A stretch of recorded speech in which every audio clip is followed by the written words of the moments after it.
మీ husband వల్ల మీకు ఎలాంటి ప్రయోజనం లేదు. అందువల్ల మిమ్మల్ని చూసుకోవడానికి ఎవరో ఒకరు కావాలి కదా. మిమ్మల్ని చూస్తే జాలేస్తుంది. మీరేం చేస్తున్నారు? అరే, నేను మీ దగ్గర చెప్పాను కదా, నేను ఇక మీద మిమ్మల్ని చాలా మంచిగా చూసుకుంటాను.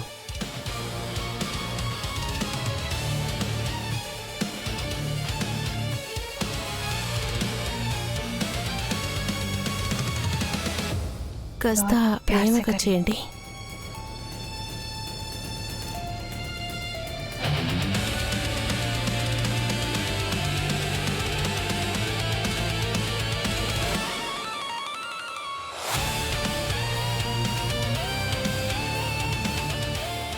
లోపలికి వెళ్దామా?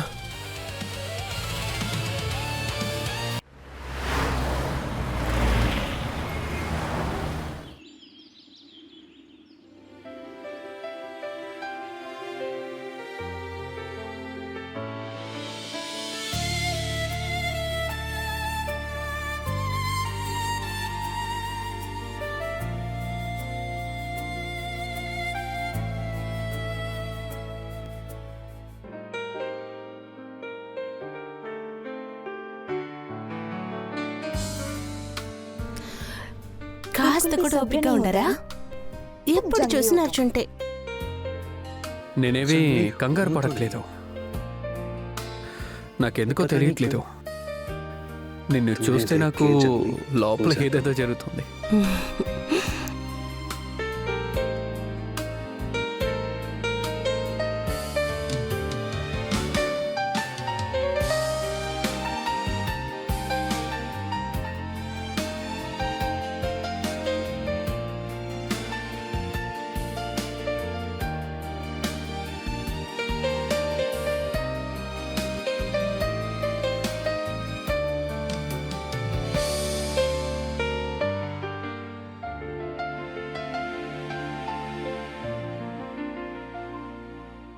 హలో, హలో సోనియా, నేనే, చెప్పండి. మీ హస్బెండ్ కి యాక్సిడెంట్ అయింది. ఏంటి?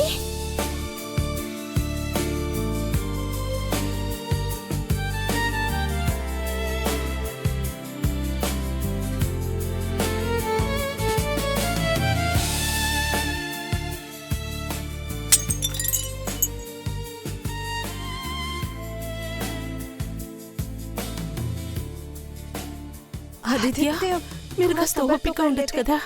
నేను మీకోసమే సూప్ చేస్తున్నాను.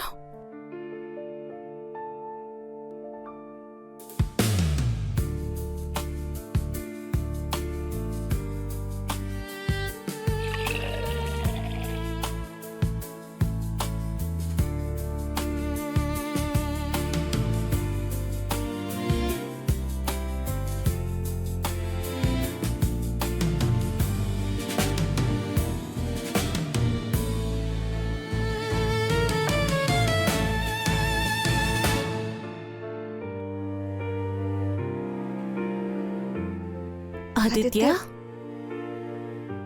ఆ పాత రోజులు చాలా మిస్ చేస్తున్నాను. మనం అప్పుడు ఎంత సంతోషంగా ఉండేవాళ్ళం. అమ్మా, నేను వస్తానని చెప్తున్నానుగా, మీరు దిగులు పడకండి, సరేనా? ఓకే అమ్మా, నేను నీతో తర్వాత మాట్లాడతాను. నీతో ఎన్నిసార్లు చెప్పాను ఇలా చేయకు అని.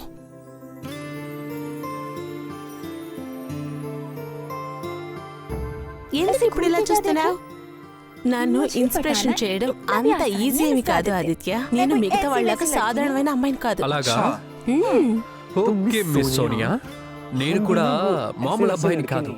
మిమ్మల్ని ఇంప్రెస్ చేసే పనంతా నేను ఆల్రెడీ చాలా చేశాను కదా. అలాగా? అయితే నువ్వు అది మళ్ళీ చేసి చూపించు. అలాగైతే నువ్వు నన్ను ఛాలెంజ్ చేస్తున్నావు, అంతే కదా? అలా కూడా పెట్టుకో. అయితే నీ ఛాలెంజ్ ని ఇప్పుడు చేసి చూపిస్తాను.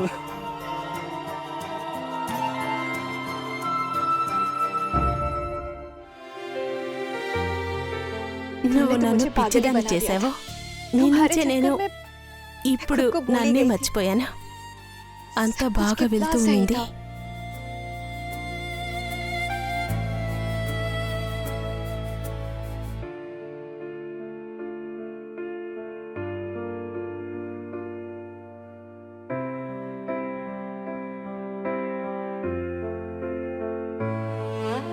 ఆదిత్య, నువ్వు దేనికోసం బాధపడకు.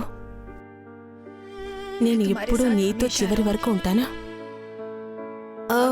నేను ఇప్పుడే ఒక డాక్టర్ని కలిశాను. నేను విన్నాను వాళ్ళు చనిపోయిన వాళ్ళు కూడా మళ్ళీ బ్రతికిస్తారంట. నేను ప్రామిస్ చేస్తున్నాను, నువ్వు ఖచ్చితంగా బాగైపోతావు.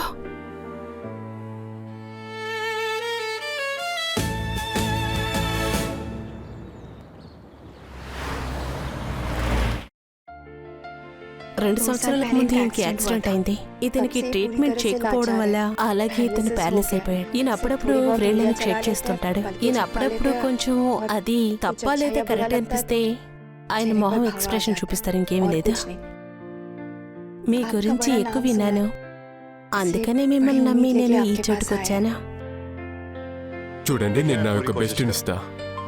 నేను ఒకటి చెప్తాను, మీ యొక్క ప్రార్థనలు అయితే విఫలం అవ్వవు. మీలాంటి విధమైన ఒక అమ్మాయిని ఈ సమాజంలో చూస్తాం అనేది అరుదు.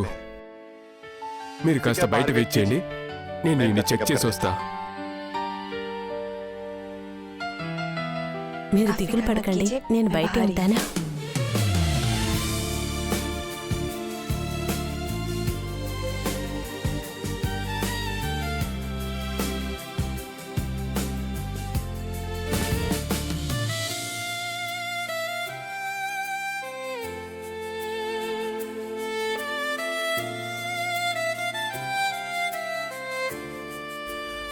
నేను ఆయనకి కొన్ని మెడిసిన్స్ రాసిచ్చా, మీరు మర్చిపోకుండా ఆయనకి టైం తీస్తూ ఉండండి. అలాగే నెక్స్ట్ ట్రీట్మెంట్కి వరుసగా 3 నెలలు మీరు రోజు వస్తూ ఉండాలి. అలాగే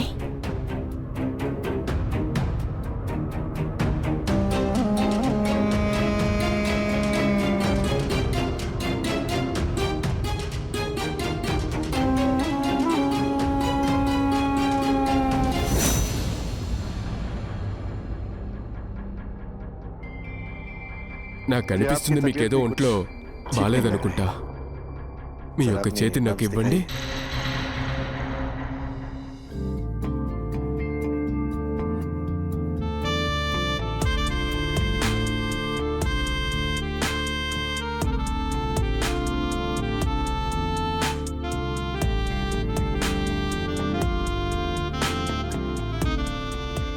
कोई मरीज आया है सर। కమింగ్. ఎంతో ఒక అందమైన కళ. ఈ అందమైన అమ్మాయిని చూస్తే చాలా నాకు ఏదేదో అనిపిస్తుంది. అలాగే మొగుడి వల్ల ఎలాంటి యూస్ లేదు. ఎనీవే, కంట్రోల్ డాక్టర్ సీనా, కంట్రోల్.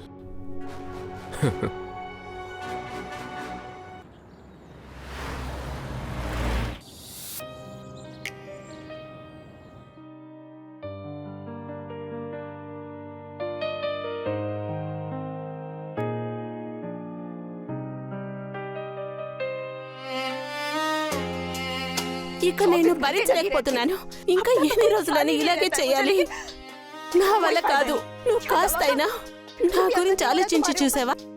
దీని గురించి అనుకుంటేనే నాకు పిచ్చి పట్టిపోతుంది.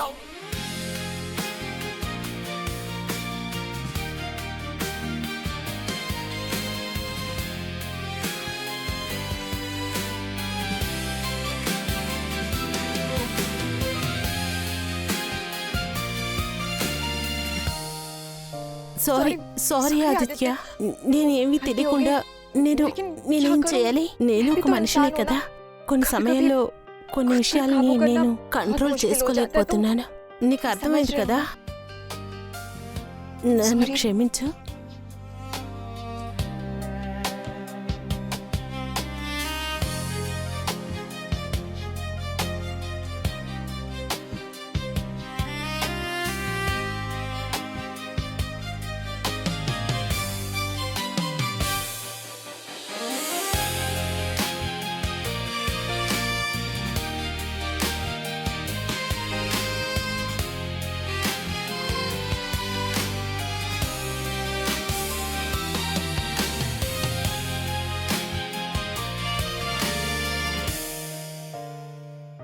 సోనియాజీ చెప్పండి. డాక్టర్, మీ ట్రీట్మెంట్ అయిపోయి ఇప్పుడు 3 నెలలు అవుతుంది, కానీ నా హస్బెండ్ నుంచి కొంచెం కూడా ఇంప్రూవ్మెంటే లేదే. చెప్పాలంటే అతను ఇంకా చాలా దారుణంగా ఉన్నారు. ఇక చూడండి సోనియా, మీరు కంగారు పడకండి. ఆ ట్రీట్మెంట్ పని చేయలేదని నేను ఒప్పుకుంటా, కానీ నా దగ్గర ఇంకో దారి ఉంది. నేను క్లినిక్ ని పూర్తి చేసుకుని మిమ్మల్ని కలుస్తాను.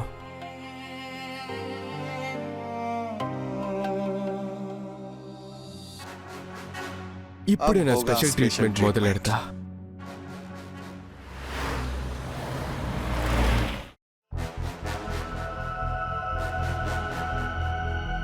ఇక చూడండి సోనియా, నేను ప్రతిదీ ట్రై చేశా, ప్రతి మెథడ్ ని ఉపయోగించా, కానీ నా దగ్గర దీనికంటే ఒక మంచి దారి ఉంది. ఆ మెథడ్ ఆఫ్ ట్రీట్మెంట్ కనుక మనం ఉపయోగించామంటే ఎన్నో మంచి విషయాలు చూడొచ్చు. అది ఏ మెథడ్? అది ఎలాంటి ట్రీట్మెంట్? Shock treatment. చాలా సార్లు నేనే చూశాను. ఒక పేషెంట్ యొక్క బాడీ కంప్లీట్ గా మూవ్ అవుట్ స్టాప్ అయిపోయి కదలలేకపోవడం వల్ల, అదే మీ ఒక హస్బెండ్ లాగా ఆయన కళ్ళ ముందర గనక ఏమైనా షాకింగ్ ఇన్సిడెంట్స్ జరిగితే ఆయనకి ఇచ్చే షాక్ వల్ల ఆ స్థితిలో ఉన్న పారలైజ్, ఆ రోగాన్ని మర్చిపోతారు. చాలా సార్లు నేనే చూశాను. చాలా సంవత్సరాలుగా వీల్ చైర్ లో ఉన్న పేషెంట్స్ ఆ షాక్ వల్ల లెగిసిపోతారు. అలాగే నేను ఒకటైతే చెప్పదలుచుకున్నా, ఇదంతా ఒక మైండ్ గేమ్సే. నేను ఇది ఎంతమంది పేషెంట్స్ ట్రీట్మెంట్ చేసాను తెలీదు, బికాస్ ఈ షాక్ ట్రీట్మెంట్. ఇదే విషయం అయితే ఎందుకని ఆలోచిస్తున్నారు? ప్లీజ్ డాక్టర్, ఈ ట్రీట్మెంట్ ని త్వరగా స్టార్ట్ చేసేయండి. సరే, ఓకే సోనియా, నేను ట్రీట్మెంట్ ని మొదలెడతా. కాకపోతే మీ యొక్క హెల్ప్ అనేది కావాలి. సహాయమా? నేనెలా సహాయం చేయగలను? మీ వల్ల మాత్రమే నాకు సహాయం చేయగలరు. సరే, అది చెప్పండి. మీరు ఏం చెప్తారో అది చేయడానికి సిద్ధంగా ఉన్నాను. సరే, థ్యాంక్ యూ. కానీ అది కాస్త weird గా ఉంటుంది. మీకు అది చెప్పాలంటే చాలా సంకోచిస్తున్నా. అతనికి బాగోవాలంటే నేనేమైనా చేస్తానా? ప్లీజ్ చెప్పండి త్వరగా, నేనేం చేయాలని. అయితే చాలా సంతోషం సోనియా. సరే, నాకు ఒకటి చెప్పండి. మిమ్మల్ని ఎవరైనా మీ హస్బెండ్ ముందర మిమ్మల్ని టీజ్ చేసి లేదా ఏదో ఒక విధంగా మిమ్మల్ని కనుక ఫోర్స్ చేస్తే మీ యొక్క హస్బెండ్ అది చూసి అలాగే ఆగిపోతారా? ఖచ్చితంగా కాదు.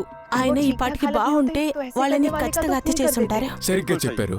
ఎగ్జాక్ట్ అదేగా నేను ఆలోచించా. మీ హస్బెండ్ వల్ల అలాంటి ఒక విషయాన్ని చూసి అలా సాధారణంగా ఊరుకుని ఉండలేరు. అందువల్ల ఆయన ముందర మనం ఒక డ్రామా అయితే వేయాలి, ఎవరో మిమ్మల్ని టీచ్ చేసినట్టు. ఆ విషయం అది ఖచ్చితంగా షాకింగ్ గానే ఉంటుంది. అలాగే ఆ షాకింగ్ కనుక ఆయన ఫీల్ అయ్యారంటే ఖచ్చితంగా అతను రియాక్ట్ అవుతాడు. నాకు అర్థమైంది, నేను రెడీగా ఉన్నాను. కానీ ఈ విషయంలో నాకెవరు చేస్తారు? అది నేనే. మీకు ఇందులో ఏమైనా అబ్జెక్షన్ ఉందా? ఇందులో అబ్జెక్షన్ అనేది ఉంటుంది. ఓకే, అయితే మన ట్రీట్మెంట్ మొదలెడదాం. ఇక చూడండి, ఈ విషయాన్ని మీరు దయచేసి తప్పుగా అనుకోకండి. లేదు లేదు లేదు లేదు, మీ పనే కదా మీరు చూస్తూ ఉన్నారు. All the best. వెళ్దామా? ఖచ్చితంగా.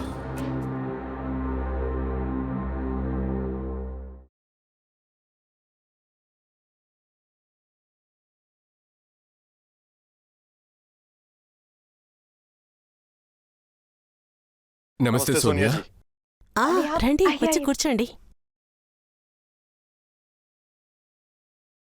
ఏంటి విషయం చెప్పండి. సోనియా, మీ హస్బెండ్ని మీరు చాలా బాగా చూసుకుంటున్నారు. చాలా మంచి విషయం. కానీ మీరు మిమ్మల్ని కూడా కాస్త చూసుకోవాలి కదా. ఏమంటున్నారు? నేనేమంటున్నానంటే మీ యొక్క యవ్వనాన్ని, మీ హస్బెండ్ వల్ల మీకు ఎలాంటి ప్రయోజనం లేదు. అందువల్ల మిమ్మల్ని చూసుకోవడానికి ఎవరో ఒకరు కావాలి కదా. మిమ్మల్ని చూస్తే జాలేస్తుంది. మీరేం చేస్తున్నారు? అరే, నేను మీ దగ్గర చెప్పాను కదా, నేను ఇక మీట మిమ్మల్ని చాలా మంచిగా చూసుకుంటాను.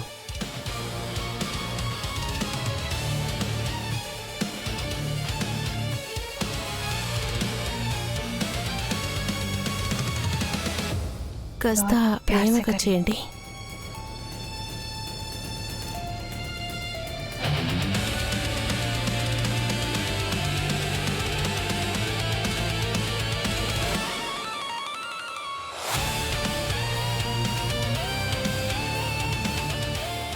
లోపలికి వెళ్దామా?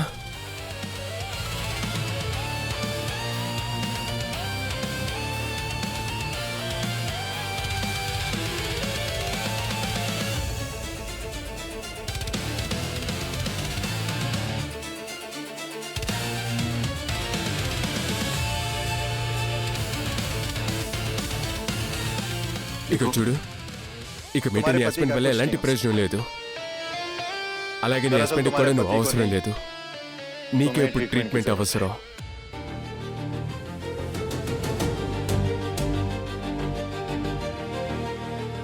అయితే ట్రీట్మెంట్ చేయండి. ఎందుకని వెయిట్ చేస్తూ ఉన్నారు? ఓ, నీ లోపల దాగున్న వేడిని బయటికి తెచ్చేసావా? నాకుండాల్సిన వేడి నా లోపలనే ఉంది, కానీ ఇప్పుడు అది బయటికి వచ్చి నిప్పులాగా రగిలిపోతుంది.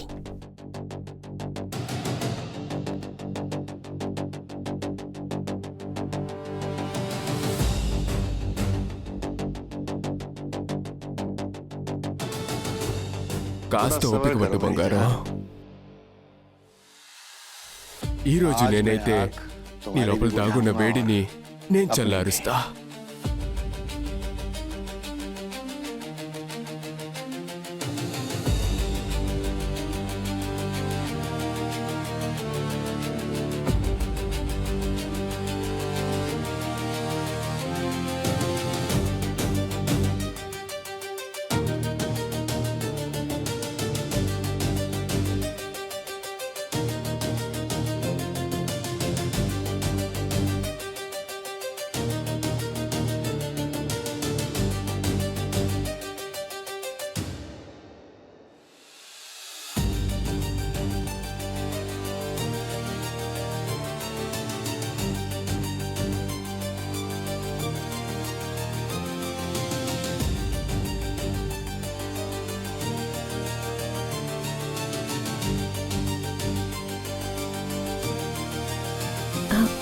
ఏం చేస్తున్నారు?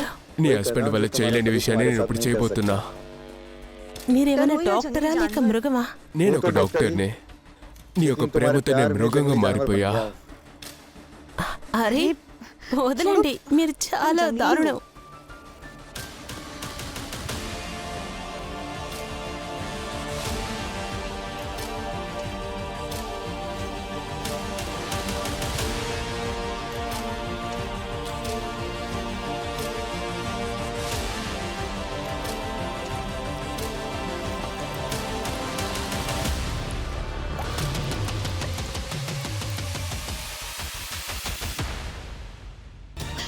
అరే ఇది కేరసిన్ కదా.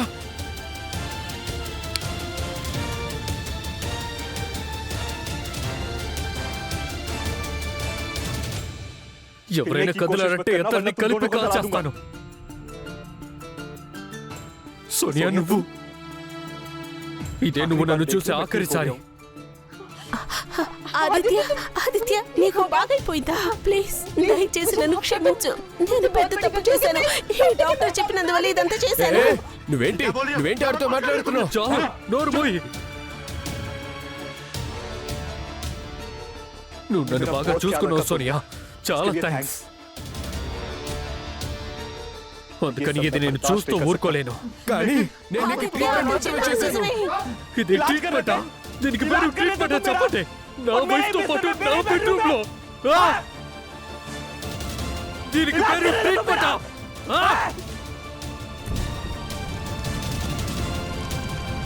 అయ్యో, మండిపోతున్నాను. ఆదిత్య కాపాడు నన్ను. ఆదిత్య కాపాడు. మంట కాపాడు.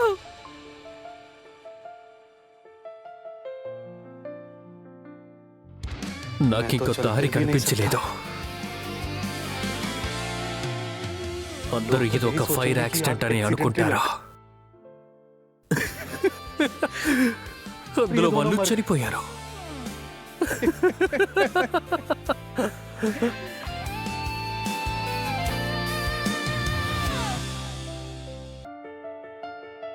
మీ యొక్క పరిస్థితి నాకు అర్థమవుతుందా ఆదిత్య?